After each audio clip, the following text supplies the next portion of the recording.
Pekne, moje meno, ako už bolo spomenuté, je David Markovič. V Innovalogic sa venujem oblasti marketingu a copywritingu. Dneska vás budem celým webinárom sprevádzať.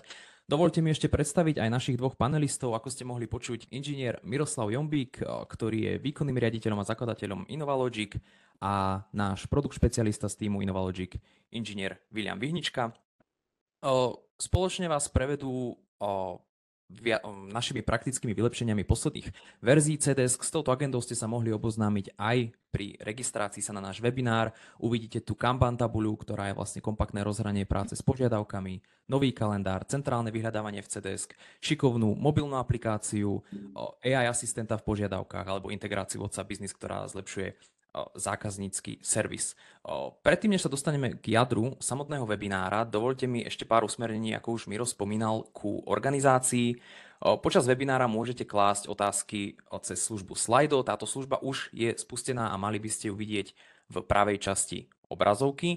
Tie najlepšie, respektíve najviac relevantné otázky budem na záver webinára klásť našim panelistom, takže ich aj budete počuť zodpovedané.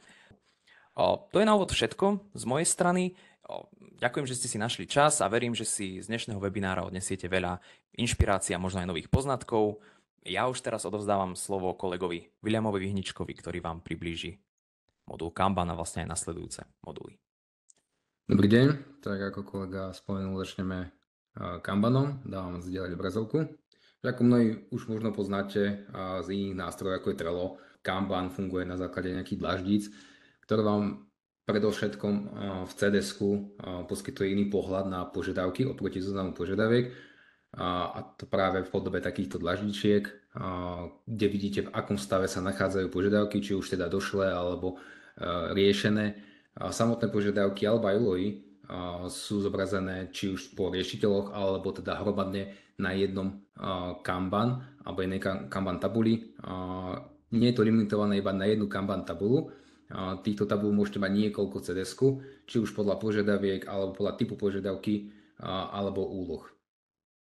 Takisto samotný Kanban zabezpečuje aj transparentnosť, povedzme, pre manažérov, že vidia, v akom stave sa nachádzajú jednotlivé tikety alebo požiadavky u rôznych riešiteľov, a tým pádom majú rovno prehľad o tom, ako sú dané požiadavky riešené, bez toho, aby to museli presne dohľadávať na zozname požiadaviek.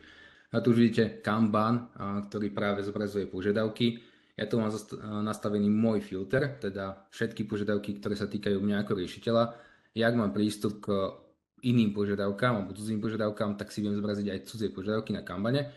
Tu vidím teda všetky požiadavky každého riešiteľa. Viem si ich teda, ako som spomínal, zoskupiť po riešiteľoch. Teda ak nechcem vidieť Petra Rovňáka a jeho požiadavky, tak to kolapsnem a vidím ďalšieho Peťa požiadavky, s ktorými teda samotný riešiteľ, ale teda aj nadriadený vie pracovať. Samotné streamlines sú namodelované podľa stavov požiadaviek. Tieto samotné stĺpce alebo streamlines, ako som spomenul, môžete vyskladať z vlastných stavov požiadaviek alebo aj systémových stavov požiadaviek, takže povedzme v to-do sa môže skrývať aj iný stav ako povedzme prijaté, a takisto aj v riešení prípadne na kontrolu. Tu si to rovno aj ukážeme. Všetko to funguje pomocou drag and dropu. Povedzme, že teda beriem si na riešenie ako Peter Novák túto požiadavku a viem si ju jednoducho presunúť rovno do riešení, kde sa teda aj uloží a samotný Kanban ma o tom notifikuje, že to bolo uložené. A viem prechádzať jednotlivými fázami samotného životného cyklu požiadavky až po dokončené. Kanban ponúka aj vlastné filtre, teda u každého používateľa je možné si nastaviť vlastný filter a prípadne použiť jeden z týchto filtrov ako predvolený, teda ten sa vždy aktivuje, keď si zobrazím tento Kanban. Potom samotné dlaždičky nesú tiež informácie o požiadavkách alebo úlohách.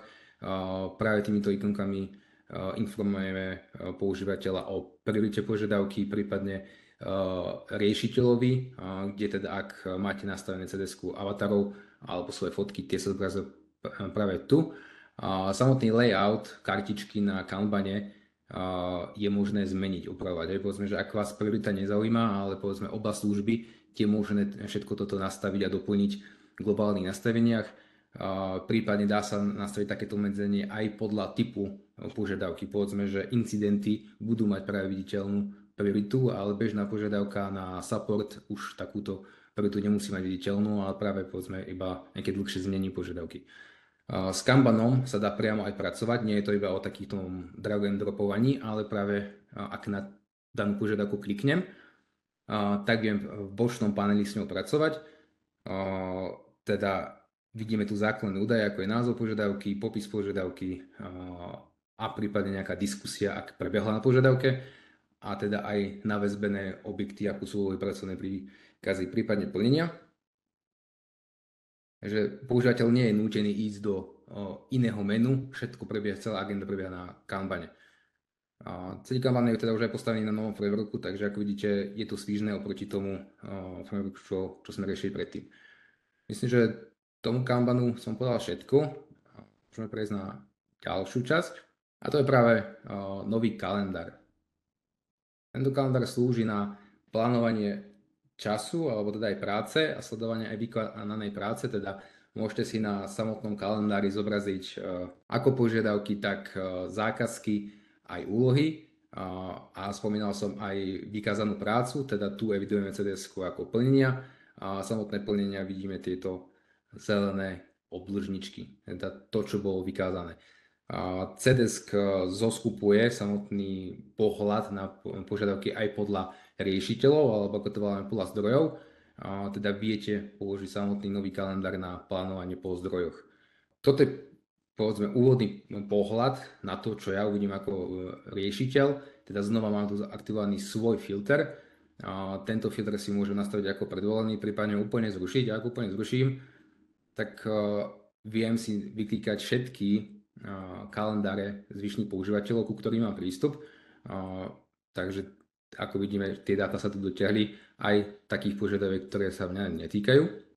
Tak tým používateľom, ako som spomínal, všetky tieto typy, ktoré zobrazujeme na kalendári, sú spomenuté aj tu, teda požiadavky, úlohy, plnenia, teda aj sviatky. Ak by tu boli teda zapnuté aj výpožičky, čo je taký mladší modul, a do toho nebudem teraz zachádzať, ale dá sa aj samotná výpožička zobraziť na kalendári. Samotné plánovanie prebieha väčšinou po vlastníkoch alebo po zdrojoch. Samotný úloh, kde to teda pekne vidíme, ako je to naplánované, a máme prehľad o tom, kto má akú kapacitu na riešenie novoprijatých požiadaviek. Takisto dá sa tu nastaviť aj predvolený pohľad, prípadne predvolené filtre. Tieto filtre vieme znova nastaviť v globálnych nastaveniach, to znamená, vždy, keď sa nejaký riešiteľ prihlási, tak má predvolený pohľad na ten kalendár vďaka filtru. Tento filtr hovorí prevažne iba o tom, o aký kalendár ide, a samotné záznamy vieme filtrovať aj podľa filtra na pravej strane. A aktuálne tu máme tieto parametre na filtrovanie, a to sú stavy požiadaviek, stavy úloh, prípadne plánovaná práca, ak sa používa spojený s výpadkom služby. Samotný pohľad nie je iba o týždni, máme tu niekoľko tých pohľadov, alebo teda týchto timelineov. Je to teda štandardne deň, kde vidíme, kde každý používateľ má nejaký deň naplánované čo, akú úlohu, prípadne požiadavku. Samotná požiadavka sa v kalendári zobrazuje podľa termínu splnenia, a dá sa teda riešiť aj termín splnenia od, kedy odhraničíme ten interval, kde sa zobrazuje práve odkedy sa úloha alebo aj požiadavka majú začať riešiť a dokedy.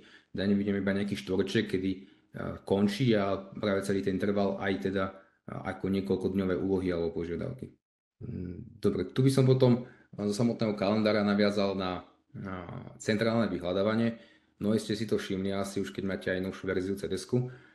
Ide o toto vyhľadávanie hore na tejto hornej lište, ktoré predvolanie ponúka zoznam mojich 10 naposledy upravených objektov, alebo teda záznamov CDS-ku. To znamená, že ak si na danej požiadavke zmeniť či už stav, alebo názov, alebo čokoľvek, tak práve tu sú zobrazené.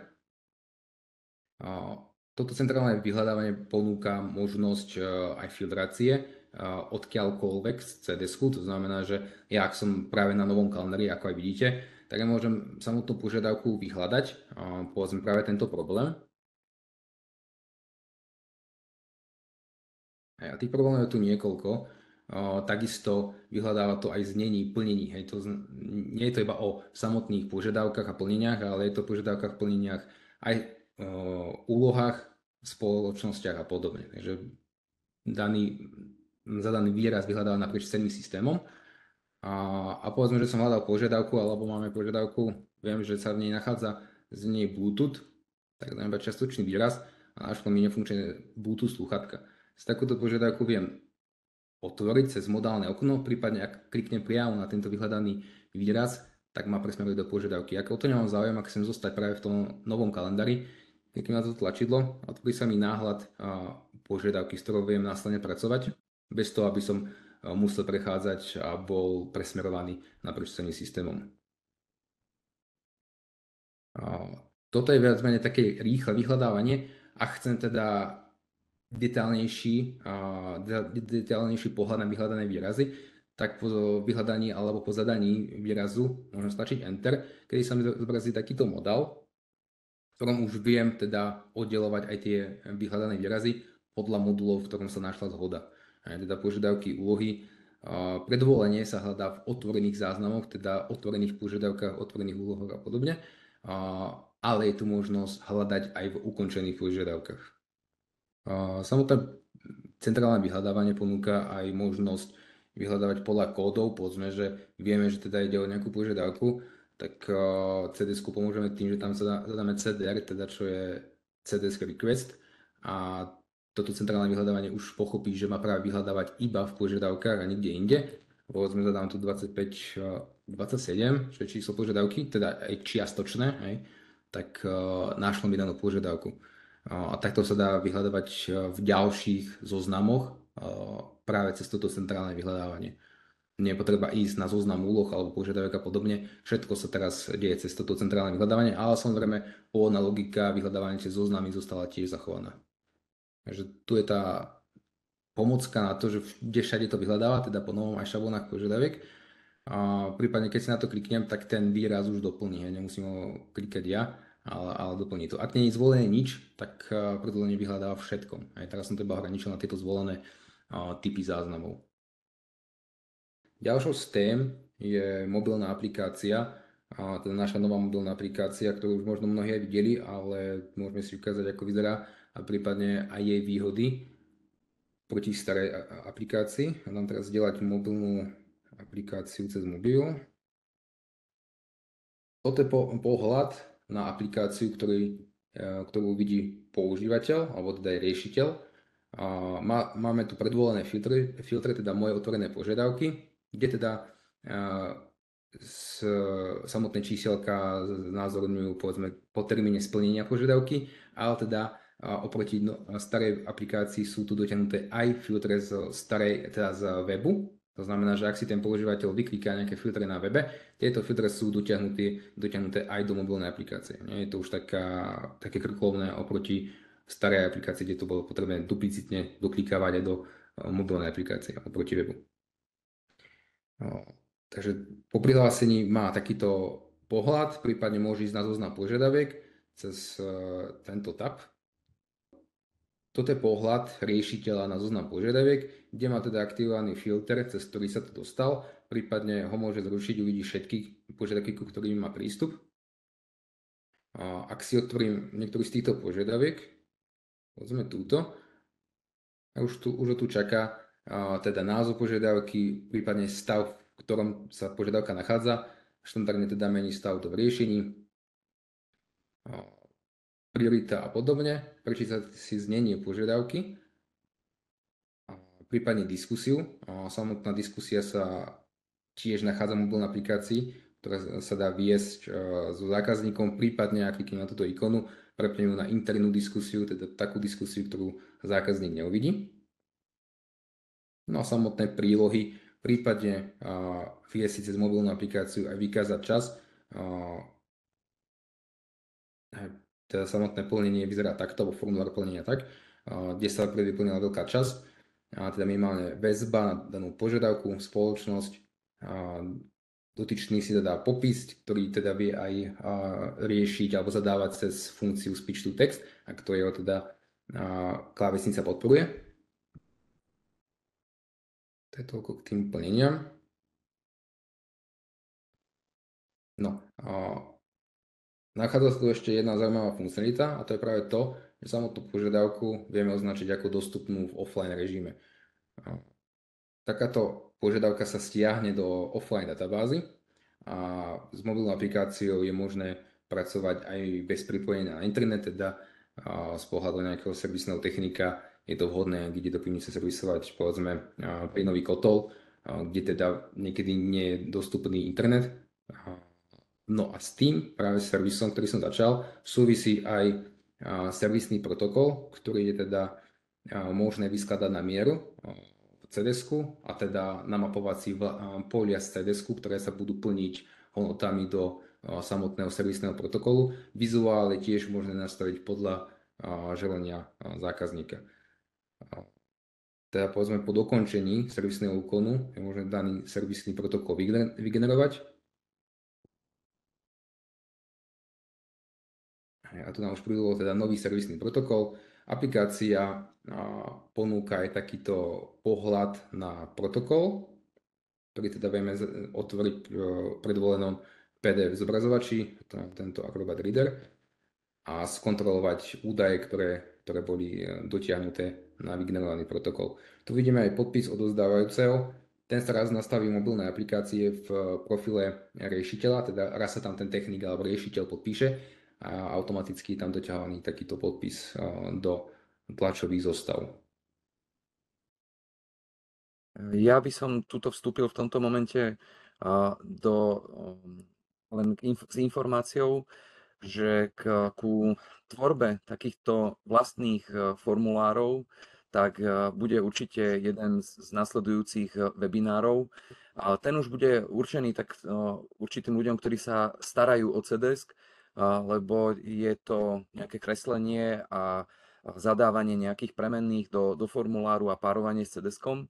Takže bude to taká technickejšia časť, ale chceme, aby ste aj vy sami si mohli takúto vec nakresliť. Je to pomocou low-codovej platformy NetGriff a máme to vlastne celé také prispôsobené už celkom dosť firiem nám beží na týchto protokoloch, takže si myslíme, že tie bežné scenáre sú už celkom fajn, sú vyladené. Samotná mobilná aplikácia je teda už dostupná aj na storoch ako Google Play, tak App Store. Je optimalizovaná aj na tablety, keďže je to riešené na frameworku Flutter, možno niektorí poznáte, je to podporované od Google, takže nestane sa to, čo s predošlou aplikáciou, že možno skončí podpora, teda daný framework bude dlho podporovaný a ako vidíte, je to aj privetivejšie oku ako predošlá mobilná aplikácia. No a čo sa týka ešte možno prihlásenia do samotnej aplikácie, máme už podporovanú Entru, to možno kolega spomenie, teda zasa single sign-on aj do samotnej mobilnej aplikácie. Aké moduly dneska sú podporené v mobilnej aplikácii? Skús to len tak vymenovať v rýchlosti, prosím ťa. Spomenuté požiadavky a plnenia, to je taký základ CDS-ku, ktorý všetci používame, či už priamo v teréne alebo Office. Spoločnosti, tie teda samozrejme s nimi súvisia aj kontakty. Scoreboard, zoznam položiek, čo je teda CMDB, kde si môžete naimportovať zoznam konfiguračných položiek. Úlohy, kalendár na plánovanie, prípadne samotný technik, rovno môže vidieť daný deň, čo ho čaká, alebo prípadne skrz celý týždeň. A takisto v roli schvaľovateľa alebo nejakého manažera sú tu aj schvaľovacie procesy. Dobre, teraz prejdem späť na web, kde môj príspevok ukončíme prezentáciou ponúk. Dobre, mnohí už samotné fungovanie ponúk poznáte, ale teda tu sa pozeráme teda na zoznam ponúk, kde si otvorím jednu ponuku v stave v príprave, čo je aj teda východzí stav ponuky, kde musíme nastaviť názov ponuky, teda aj štandardne odberateľa a dodávateľa, prípadne kontakt na odberateľa, ktorému môžeme už aj ponovom zasielať mail notifikáciu, v ktorej sa nachádza aj tlačová zostava v PDF formáte danej ponuky. Takisto je potrebné nastaviť zodpovedného riešiteľa, ktorý bude zodpovedný za priebeh celej ponuky. No a teda tu sa dostávame už k položkám cenovej ponuky, kde môže zadefinovať si voľnú položku. Voľná položka sa volá preto, lebo to nie je viazaná či už na sklad alebo ceník ako taký. Vieme si tu mimo týchto dvoch spomenutých ceníkov zadefinovať vlastnú položku. Po novom je každej položke na cenovej ponuke možné nastaviť aj zľavu v percentách. Keď sme pri týchto zľavách, tak spomeniem, že samotnú zľavu je možné nastaviť aj na celú ponuku, či už teda v percentách alebo mene odberateľa, kde vidíme tento prepínač. My CDS berieme primárne ako servisný nástroj, pri ktorom vznikajú dodatočné náklady, že nejde len o evidovanie, že mám niečo urobiť, urobil som to, ale častokrát je potrebné ešte niečo k tomu dokúpiť, prípadne nejaký externý dodávateľ.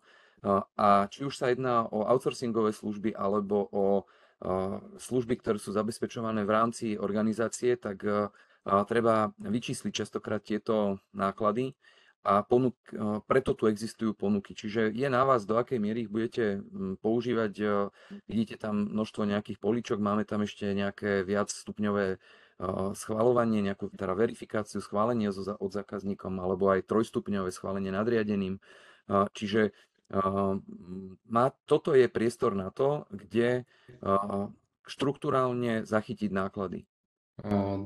Dobre, po výbere samotných položiek na ponuku je možné požiadavku ponuku prepnúť na akceptáciu, ak sa pred samotnou akceptáciou zákazníkom nerieši verifikácia, ktorý to schváluje povedzme nadriadený zodpovedného riešiteľa. To je aktuálne vypnutá, môžem prejsť na akceptáciu. V tomto kroku zákazník dostáva mail notifikáciu o tom, že bola vytvorená požiadavka, teda požiadavka ponuka a takisto aj dostane znenie tejto ponuky v PDF mailom, kde teda môže akceptovať ponuku po prihlásení do CDS-ku následovými tlačidlami. Môže akceptovať buď celú ponuku alebo po riadkoch. Tak tu už máme teda stav ponuky akceptovaná. Samotný CDS sleduje aj celý životný cyklus ponuky naprieč týmito stavmi. Čiže je to už v príprave akceptovaná alebo verifikovaná na verifikáciu. Prípadne čiastočne akceptovaná, ak by to bolo niekoľko položiek a zákazník akceptuje iba niektoré z nich.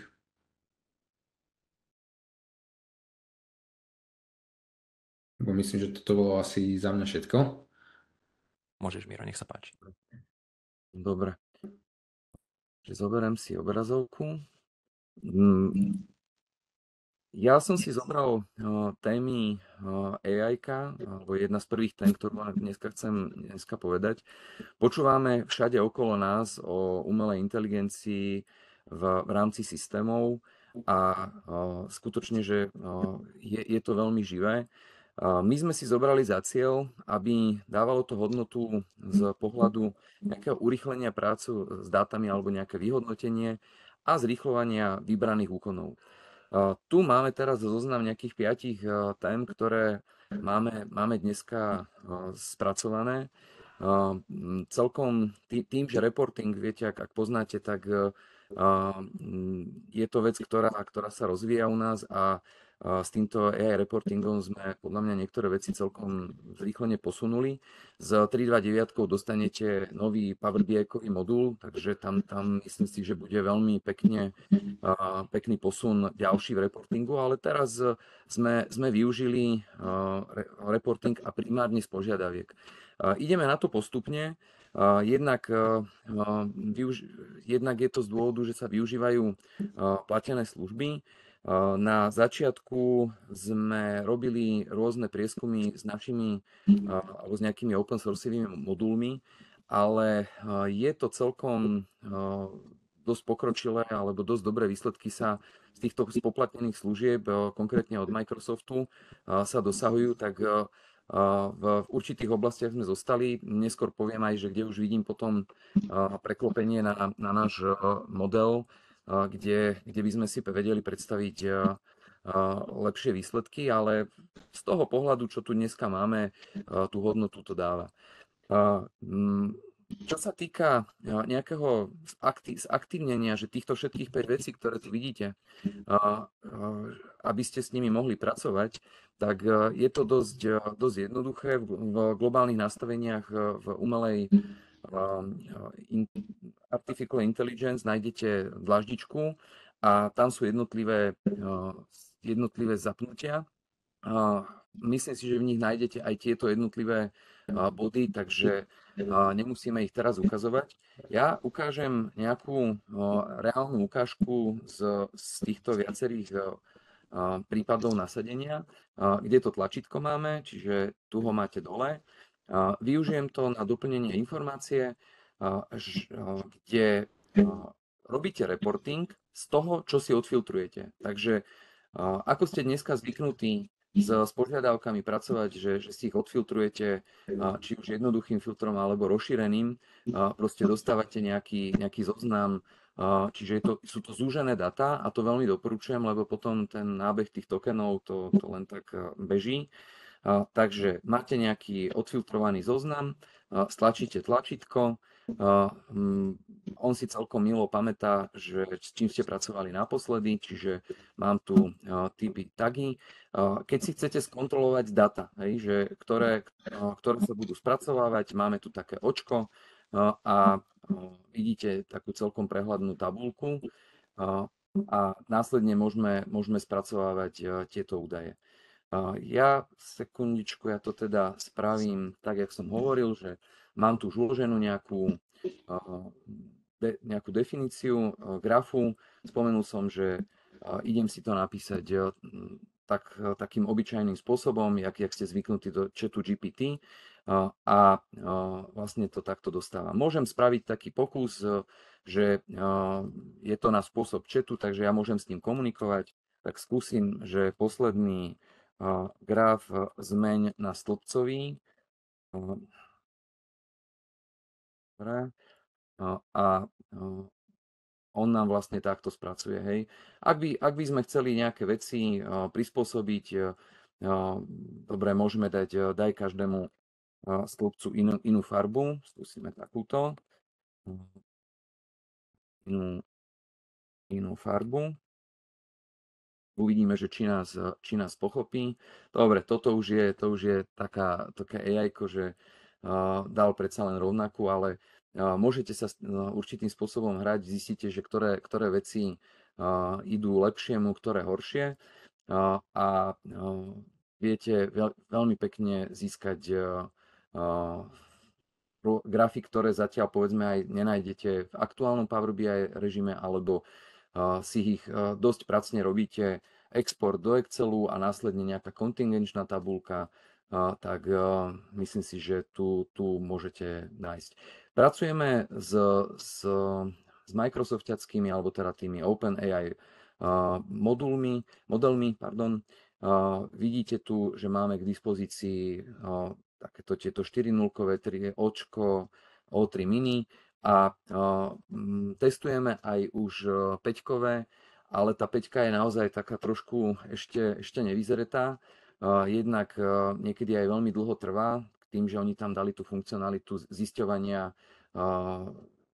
ktorý model je najlepší pre to vaše zadanie a to je zbytočné. Ako poviem tak, že GPT-4 očko je momentálne to najlepšie. Čo sa týka spoplatnenia, ešte sa tam na chvíľku vrátim, tak to, že koľko vás to bude stať, je tuto odhad. Môže sa vám to zdať momentálne málo, viete, že 1 milión tokenov stojí zhruba asi nejakých 10 eur, ale upozorňujem, že v momente, ako by ste si tam, tuto napríklad pridám popis požiadavky, kde je veľa textu, popis, tak, a pridáme ho tam, tak hneď nám to začne stúpať, prípadne ešte dáte si nejaký väčší rozsah, toto mám pri 144 požiadavkách, ale keď budete spracovávať tisíce, tak pozerajte na toto číslo. My sme sami spravili upozornenie, že ak je toho veľmi veľa, že tam niečo naklikáte tak, že vám to dáva nejaké 100 000 tých tokenov, tak on vás upozorní a vy sa rozhodnete, že či chcete ísť ďalej. Dobre, z takých užitočných vecí, ja som to dal, že podľa tej užitočnosti dám do pozornosti ikonky, ktoré tam popribúdali a možno ste si ich ani nejako nevšimli. Čiže ja napríklad pozerám na tento text, nejaký zákazník to poslal, nerozumiem tomu, je to v nejakej, že by to bolo v cudzom jazyku, pozrite sa, len si kliknem a už to mám preložené. Takisto môžete, že vy si napíšete niečo vo vašom jazyku a ak by ste s nejakým človekom, ktorý je napríklad v španielčine a tu vôbec nepoznáte, tak napíšete si text a nemám problém ho do akéhokoľvek jazyka, respektíve my sme tu zatiaľ nejaké vybrali, nechceli sme tam dávať všetko, čiže tam napríklad do nemčiny bez problémov a následne to odošlete. Čiže samostatná téma sú, že čo chceme od CDS-ku, aby on bol veľmi silným pomocníkom, a to je, že aby vám pomáhal s riešením. Tu je práve ten priestor, že možno budeme pracovať aj s nejakými vlastnými modelmi, že sa vrátime k tomu, lebo sme momentálne vo fáze, kedy ono vám to dobre vyhľadá podobné požiadavky, alebo dobre, to je tiež otázne, že by som napríklad že dostal požiadavku, ja si ju teraz aj rýchlo vytvorím, čiže že napríklad mám problém s VPN, dobre, nechám mu tam aj preklepy, nech si trošku popracuje a nejde sa prihlásiť, tak dobre, uvidíme, čím nás všetkým, ja som si nedal z dlaždice, mohol som dať z dlaždice, ale uvidíme, čím nás prevedie. No a máme zatiaľ vytipované nejaké polia, ktoré môžete používať pre zápis, že ako ste vy vyriešili tú požiadavku. Máme to spravené na riešenie, internú poznámku a plnenia. S diskusiou, keďže to sú veľké objemy a je tam všeličo, tak tu sme tam ešte nezaradili. A ešte aj v tomto prvom uvoľnení funkcie sme spravili, že aby to pracovalo s jednou funkcionalitou. Čiže pozrite, ja som teraz len klikol na to tlačítko a on mi hneď našiel, že kde on pracoval s nejakými VPN chybami. No a keďže to mám nastavené na poličko riešenie, tak sú to všetky požiadavky, ktoré jednak tej téme vyhovujú a majú to riešenie zadané. Keby tu toho bolo viacej, môžem, že nechce sa mi to čítať, tak môžem spraviť, že zhrnúť nájdené riešenie a on mi pripraví takýto prehľad. On sa snaží inak aj čítať zo všeobecného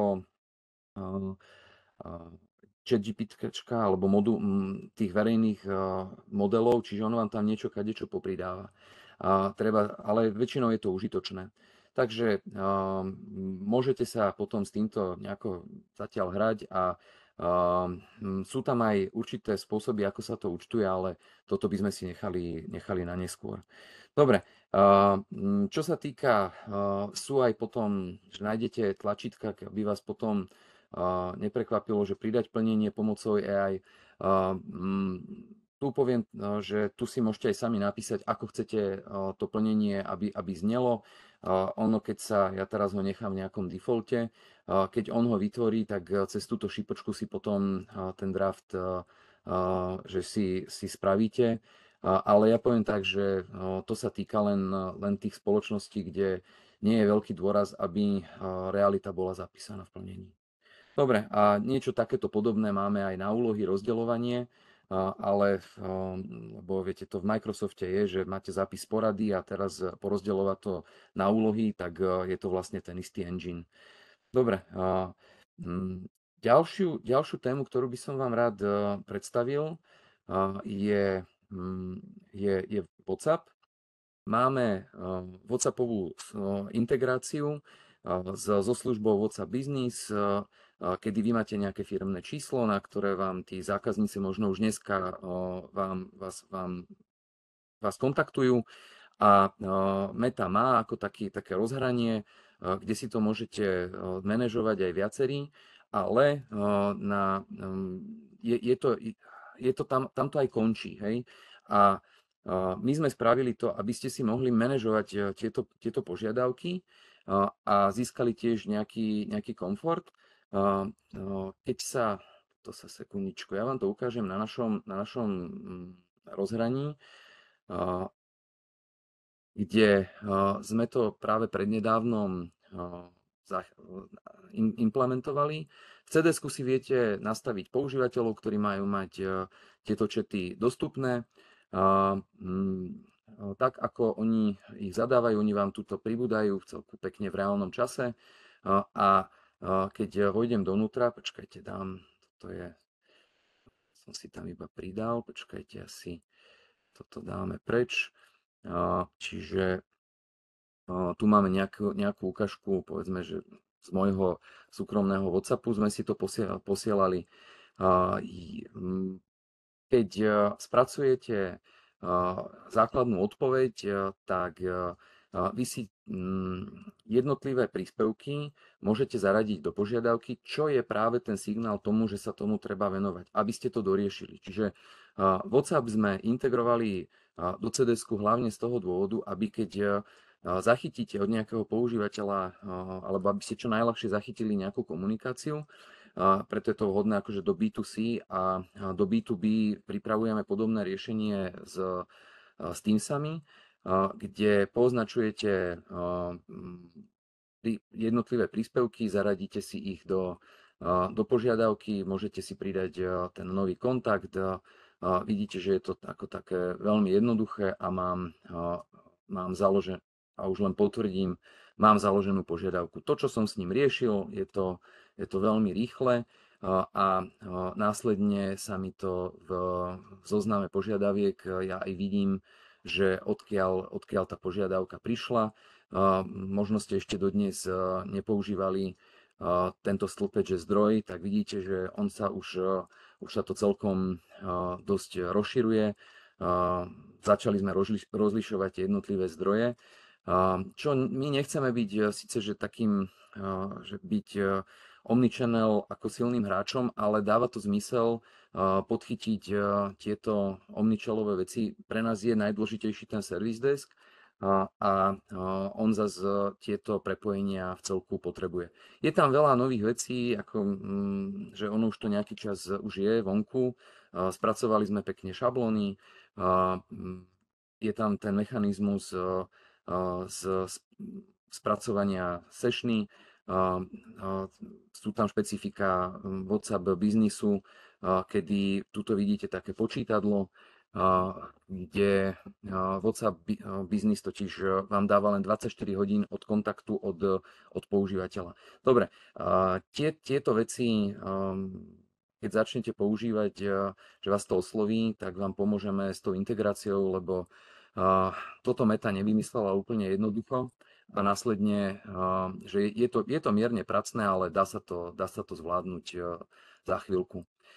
Dobre, ešte dopoviem tému, ktorú považujeme za dôležitú, a to je, aby ste, že to možno taká výzva, považujeme bezpečnosť za veľmi dôležitú a jeden z aspektov dôležitosti je prihlasovanie. Sme za, tuto mám taký prehľad tuto pripravený, kde chceme, aby ste heslá v podstate skoro nepoužívali, však aj Microsoft to má, aj títo všetci veľkí, a ono už to v CDS-ku vie byť realita a úplne od prvopočiatku, od prvej registrácie vy v podstate to heslo nemusíte vedieť. Za chvíľku si ešte ukážeme, že ako. Čo chcem vyzdvihnúť, že váš človek, ktorý má prístup do Entra ID, čakajte, tuto, pardon, že ktorý má na prístup do nastavenia MS Entra, tak vie toto prepojenie spraviť a výsledkom je, že sa vám objaví tlačítko na prihlasovanie. Môžete ho vidieť, ja sa teraz odhlásim z nášho systému a my tu na našej stránke, keď chodíte na support CDS.geu, tak máme aj z pohľadu Microsoftu, aj z Google. No a My sme sa zaregistrovali u Microsoftu aj ako taký provider služieb a schválili nás, tak máme možnosť, aby ste vstupovali vy všetci do nášho CDS-ku, keď máte založené zákaznícke konto, len týmto stlačením tlačidla. Nemusíte byť z našej spoločnosti alebo teda mať žiaden vzťah multitenant váš a tenant náš. Microsoft toto zrieši. Nepamätám si už presne, ako bola vytvorená tá konfigurácia, ale ponúka to aj Live ID konta. Predpokladám, že sme to spravili. Podobné je to pri Google, kde máte Google Workspace a tiež obyčajné konta súkromné. Čo sa týka, ja dám do tej pozornosti, ešte to máme akože tieto návody sú dobre spísané. My aj pracujeme na novej dokumentácii, ktorá bude ešte tento rok uvoľnená. Je jej dosť, to nie je drobnosť. Tuto je taká časť API konektory a tu si viete tie časti o Entra ID aj o tej Google autentifikácii pridať. Pri Google mám jedno upozornenie, nechceli sme to komplikovať, je tam previazanie na našu entitu pod Googlom a keď chcete prihlasovať aj cez tlačítko Google, musíte nám poslať vašu adresu, alebo teda však my už ju aj niekedy vieme, a len dáte nám pokyn, aby sme to pridali do toho googlackého engineu a potom to tlačítko vám začne fungovať. Tiež sú tam také dosť zložité nastavenia, tak sme ich pokryli nami. Dobre, v princípe posledný bod z mojej strany bude o samoobslužnom vytváraní kont a to je splnenie takého toho minisľubu, že vy môžete nevedieť žiadne heslo do CDS-ku. Máme spracovanú časť, že kde v nastavení, čakajte sekundu, zostanem tu. Ja ukážem výsledok a potom si ukážeme, že z čoho to je, ale to bude krátke. Ja som teraz prihlásený pod nejakým testovacím googlackým kontom, čiže tuto som, že tu je, dobre, tuto je tá e-mailová adresa a ja ako poskytovateľ CDS-ku služby som povedal, že takéto adresy, dobre, gmail.com ja vám všeobecne neodporúčam, ale testovačne sme to spravili, čiže pre nejakú spoločnosť, lebo u nás spoločnosť je dôležitý bod, tak ste dali odsúhlasenie, že môžu vytvárať zákaznícke kontá. Ja keď teraz kliknem na to tlačítko, však sa idem sa tam prihlásiť a CDS zistí, že ešte nemáš konto, ale súčasne sme aj zistili, že môžete to konto založiť. Tu vidíme, do ktorej spoločnosti nás založil. Môžem tam pridať nejaké svoje číslo alebo nejaké dáta, si ich upraviť a následne dávam odoslať. Výsledkom je, že dojde aktivačný mail. Čakajte, tu aj máme CDS. Áno, bol to on, podľa tohto som ho spravil a to stačí len na to, aby ste sa prihlásili. Čiže používateľ stlačí aktivovať účet a už je potom vo vnútri v CDS-ku. To, čo ste mi potom predpripravili, tak on potom uvidí. Dobre, ja sa teraz tam prihlasím, je tam ten Google konektor a potom v danej spoločnosti je povolenie tej mailovej domény alebo aj konkrétnej mailovej adresy. Čiže si dáme webinár, dobre, a následne si to uvidíme. Pardon, poď sem.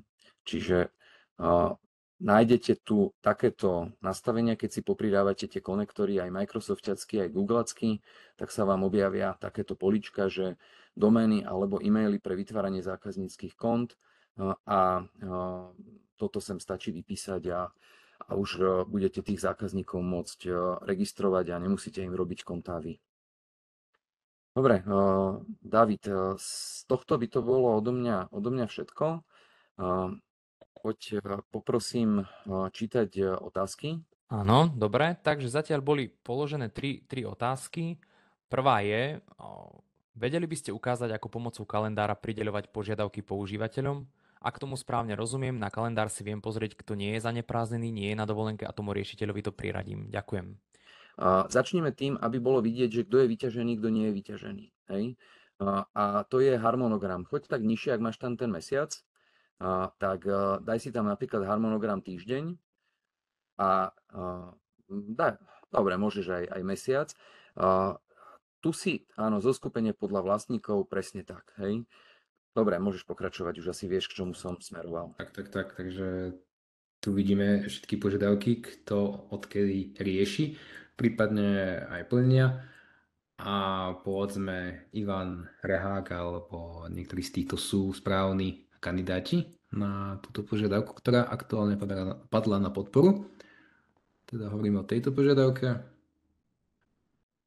A jednoducho iba zmením toho riešiteľa z podpory na riešiteľa, ktorého som identifikoval, že má kapacitu riešiť daný tiket, povedzme tento Jozef Smutný.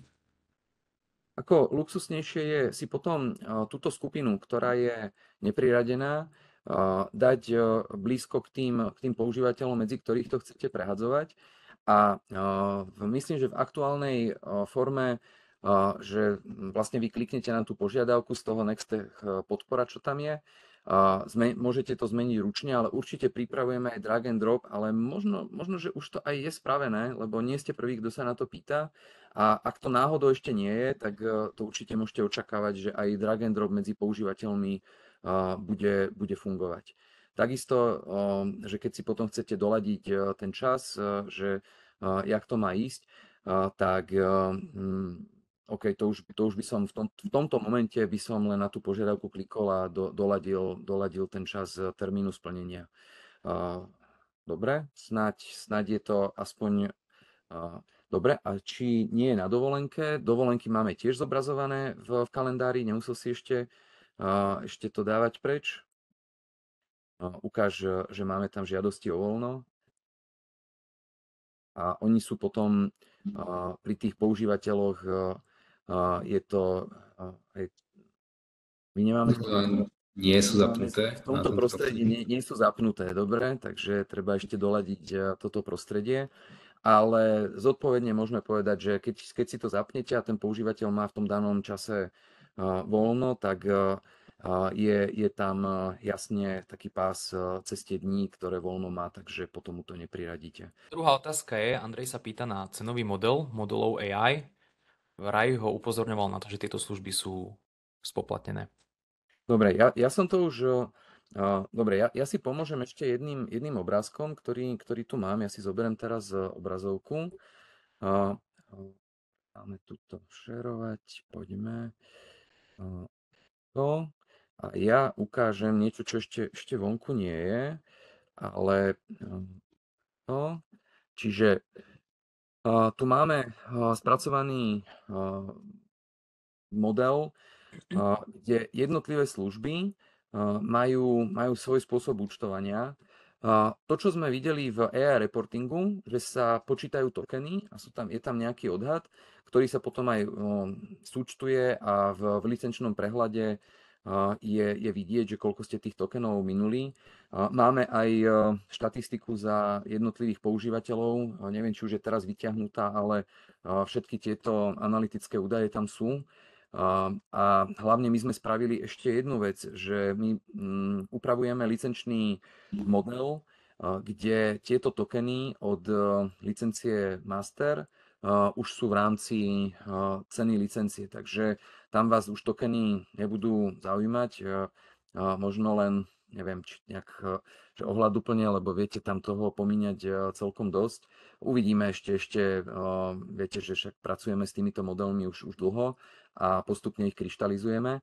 Takže ale určite, že na bežné využívanie, také fair play, tak v jednej z tých licencií na používateľa už je to v cene a tie nižšie licencie, tam viete mať pod kontrolou jednotlivé tokeny. No a to, čo som ukazoval s tým výberom tých podobných požiadaviek a potom k tomu návrh riešenia, tak to musí byť robené inak. Hej. To musí byť už uložené v nejakej databáze. Pre tú dobrú skúsenosť s týmito GPT modelmi my sme proste zostali v Azure, kde oni na to majú zvlášť službu, že AI Search sa volá.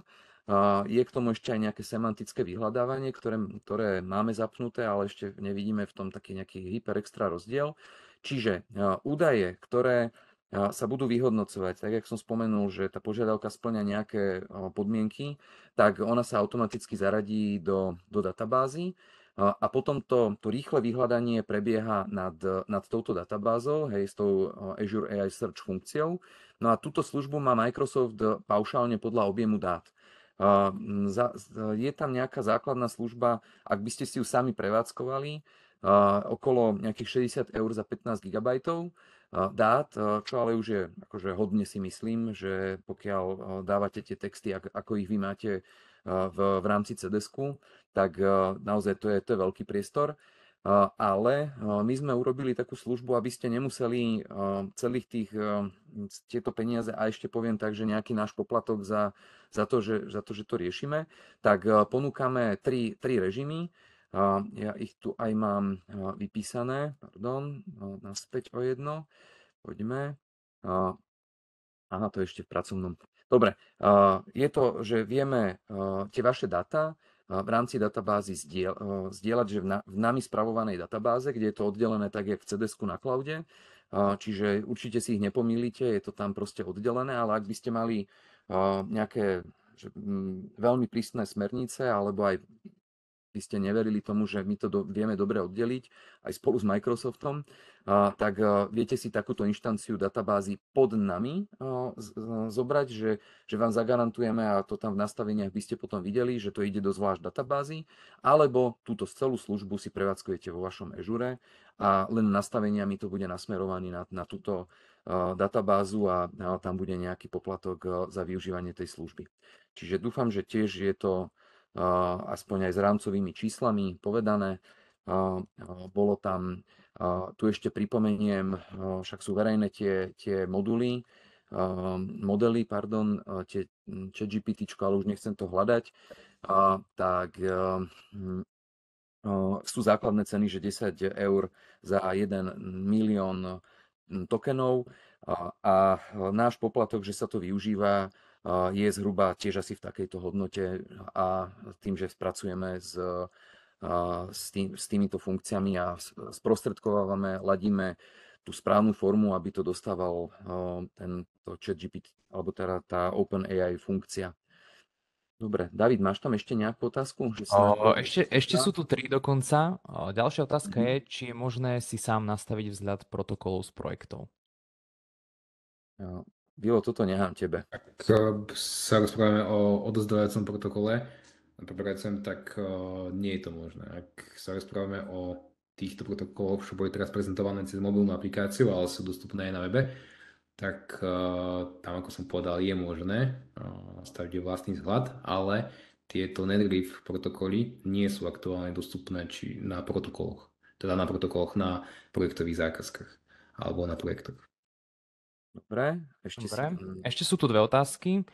Ja by som sa rád opýtal, či je alebo bude niekedy možnosť automatického prideľovania užívateľov do skupín z Active Directory alebo z Entry na základe externých atribútov, aby sa to nemuselo robiť vždy automaticky pri nástupe zamestnanca. Dobre, že to sú asi že dodatočne doplnené atribúty. Dobre, to sa nám potom, to je vlastne pán Matúš. Dobre, ja verím tomu, že áno, lebo podľa mňa je to z toho ADčka, je to aj z akýchkoľvek atribútov. Dobre, kolega, ktorý tu mal pôvodne sedieť, ale dostal veľmi dôležité stretnutie a ja som to za neho zobral, tak on by na túto odpoveď, že vedel, dobre, zodpovieme dodatočne, ale dneska už podľa z ADčka, z akéhokoľvek atribútu, A z Entry ID sme práve teraz minoritným updateom príde na základe zadelenia do skupiny v rámci Entry ID. Už bude možné do CDS-kovej skupiny pridávať, ale určite nás čaká aj spracovanie atribútov z Entry ID, lebo to musí byť jednak jednej k ADčku. Hej? Čiže tu by som tak povedal, že na 70% áno, a možno ak sa, že ak som správne porozumel, že externé atribúty sú tie, čo ste si tam dali dodatočne, tak my to ešte zodpovieme s kolegom, dáme potom vedieť. A posledná otázka je, po tom, čo si zákazník založí takto sám nový účet, aké má udelené oprávnenia, schvaľovanie ponúk, viditeľnosti polia a tak ďalej. Dá sa to konfigurovať? Moc ďakujem. Dobre, momentálne je to pevne skupina Customer Accounts, čiže čo tejto skupine vy v oprávneniach dáte, to dostane. Čo sa týka nejakého personalizovania, tak to môže počkať na ďalší rozvoj, ale ak ste s tým v pohode, že Customer Accounts ako základná skupina dostane, prípadne nie je problém, že teraz sme si my povedali, že to bude Customer Accounts, ale môže to byť akákoľvek iná skupina. V tomto nevidím veľkú úpravu, ale že bola by jedna, hej, čiže vy sa rozhodnite a potom, keď by ste chceli nejakému zákazníkovi, nejakému klientovi dať vyššie oprávnenia, už by ste ho potom ručne dorobili, alebo prípadne k tomu tiež bude niekedy webinár špecializovaný. Sú automatizácie prostredníctvom APIčka a skriptov. Pracujeme aj, sme si už teraz preskúmali rôzne automatizačné platformy, Zapier, Make a podobne. Tak možno niektoré úkony by sa vám aj s týmto ako dobre urobili, ale naši chalani sú, že nie nad úplne flexibilný Python alebo nejaký podobný jazyk. Dobre, čiže asi takto zatiaľ odpoveď. Dobre, to boli všetky otázky, veľmi pekne za ne ďakujeme. Ďakujem aj všetkým, ktorí úspešne vydržali do konca. Ako som aj spomínal, po vypnutí webinára sa zobrazí prieskum spokojnosti, kde môžete nám dať nejaký svoj feedback, prípadne aj doplňujúce otázky a my vás podľa týchto údajov vieme potom kontaktovať a otázky zodpovedať. Čiže ešte raz veľmi pekne ďakujem aj za seba, aj za svojich kolegov a tešíme sa na vás pri ďalších webinároch, ktoré pripravujeme do budúcna. Ďakujeme veľmi pekne. Pekný deň. Ďakujeme.